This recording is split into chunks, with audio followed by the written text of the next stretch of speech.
সৌরচালিত পানীয় জলের রিজার্ভার নির্মাণ ঘিরে দুর্নীতির অভিযোগ তুলে সরব হলো তৃণমূল। গোটা ঘটনায় নিম্নমানের কাজের অভিযোগ তুলে তুফানগঞ্জ 2 ব্লক সমষ্টি উন্নয়ন আধিকারিকের কাছে লিখিত অভিযোগ দায়ের করলেন শালবাড়ী 2 নম্বর অঞ্চল তৃণমূল কংগ্রেস কমিটি। জানা যায়, শালবাড়ী 2 নম্বর গ্রাম পঞ্চায়েতের জিরাতি শালবাড়ী এলাকায় স্থানীয়দের দীর্ঘদিনের দাবি মেনে এলাকায় গ্রাম পঞ্চায়েতের পক্ষ থেকে একটি সৌরচালিত পানীয় জলের রিজার্ভার তৈরি করা হয়, কিন্তু সেই কাজে নিম্নমানের সামগ্রী দিয়ে কাজ করা হয় বলে অভিযোগ তুলে সরব হয়েছেন তৃণমূল।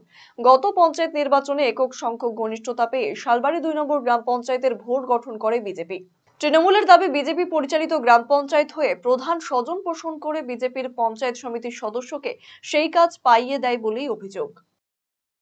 উদ্দেশ্য হলো আমাদের শালবাড়ী 2 নং গ্রাম পঞ্চায়েতের অধীন জিরাতি শালবাড়ী এলাকায় গ্রাম পঞ্চায়েতের 15 ফিনান্স থেকে একটা বিদ্যুৎ সোলার চালিত যে জলের পাম্প, ড্রিঙ্কিং ওয়াটার পাম্প বসানো হয়েছে। খুব নিম্নমানের কাজ, এবং এই কাজের বরাদ্দ যাকে দেওয়া হয় তিনি বিজেপির একজন পঞ্চায়েত সমিতির সদস্য বটে, আমাদের তুফানগঞ্জ 2 নং পঞ্চায়েত সমিতির। আমাদের কথা হচ্ছে, এজেন্সি যাকেই দেওয়া হোক না কেন, যেহেতু গ্রাম পঞ্চায়েতের টাকায় নির্মিত হচ্ছে এই ড্রিঙ্কিং ওয়াটারের ট্যাঙ্কটি, কাজের গুণগত মান এবং কাজের গুণগত মানের সঙ্গে সেই পাম্প থেকে যে জলটা বেরোবে সেটা যেন এলাকাবাসীর কাজে লাগে। দেখা গেল যে ওখানকার কাজের মান এতটাই খারাপ, এলাকাবাসী এবং বিজেপিরই একটা দল তারাই এই কাজের উপর ক্ষুব্ধ হয়ে বাজারে এবং দোকানে এটা নিয়ে সমালোচনা করে, এবং আমাদের এখানে আসলে আমরা সরজমিনে সেটা তদন্ত করে দেখার পরে দেখি।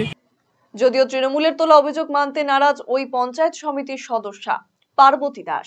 তার দাবি, কাটমানি না দেওয়ায় তৃণমূল মিথ্যাচার করছে বলে অভিযোগ তুলেছেন তিনি।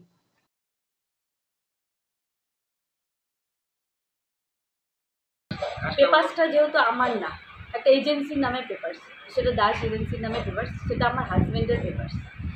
আমার হাজব্যান্ড দীর্ঘদিন থেকে অসুস্থ মানে অ্যাক্সিডেন্ট হয়েছে। এই কাজটা মোটামুটি 3-4 মাস আগে হওয়ার কথা ছিল, একটা অন্য জায়গায় হওয়ার কথা ছিল। সেখানে লেয়ার ভালো ছিল না দেখে সেই কাজটা আরেক জায়গায় করা হয়েছে।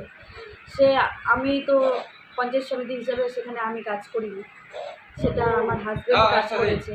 তো তুমি তো সাইডে গিয়ে দেখেছো জলের পরিস্থিতি কীরকম আছে না আছে, সাধারণ লোকজনের সঙ্গে কথা বলো, সেখানকার লোকজনের কোনো যদি কমপ্লেন থাকে সেটা তুমি নিতে পারো, অসুবিধা নেই আমার। আর এখানে যারা কমপ্লেন করেছে তারা তো টিএমসির লোক। আমার হাজব্যান্ডের কাছে তারা 50,000 টাকা দাবি করেছিল। এখানকার পঞ্চায়েত মিলন বর্মন, সে টিএমসির পঞ্চায়েত, ও আর পরিমল কার্জি নিজের 50,000 টাকার জন্য দাবি করেছিল, সেটা আমার হাজব্যান্ড দেয়নি দেখে তারা এই জন্য আমার বিরুদ্ধে ওরা কমপ্লেন।